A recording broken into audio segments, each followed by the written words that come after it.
Proteins ಎಲ್ಲ ಕಡೆ ಲಭ್ಯವಿದೆ.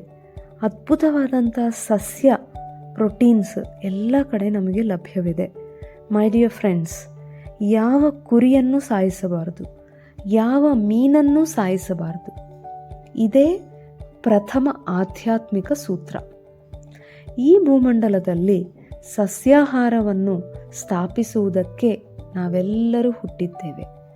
ಈ ಭೂಮಂಡಲದಲ್ಲೆಲ್ಲ ಸಸ್ಯಾಹಾರವೇ ಇದ್ದಿದ್ದರೆ ನಾವು ಭೂಮಂಡಲಕ್ಕೆ ಬರುತ್ತಿರಲಿಲ್ಲ. ಯಾಕಂದರೆ ನಮಗೆ ಕೆಲಸ ಇಲ್ಲ. ಕೆಲಸ ಇಲ್ಲದಿದ್ದರೆ ಯಾರೂ ಬರಲ್ಲ. ಪಿರಮಿಡ್ ಸ್ಪಿರಿಚುವಲ್ ಸೊಸೈಟೀಸ್ ಮೂವ್ಮೆಂಟ್ ಪ್ರಪಂಚದಲ್ಲಿರುವ ಎಲ್ಲರೂ ಕೂಡ ಸಸ್ಯಾಹಾರಿಗಳಾಗುವವರೆಗೂ ಈ ವಿಷಯವನ್ನು ನಾವು ಎಲ್ಲರ ಜೊತೆ ಹಂಚಿಕೊಳ್ಳುತ್ತಲೇ ಇರುತ್ತೇವೆ. ಧನ್ಯವಾದಗಳು.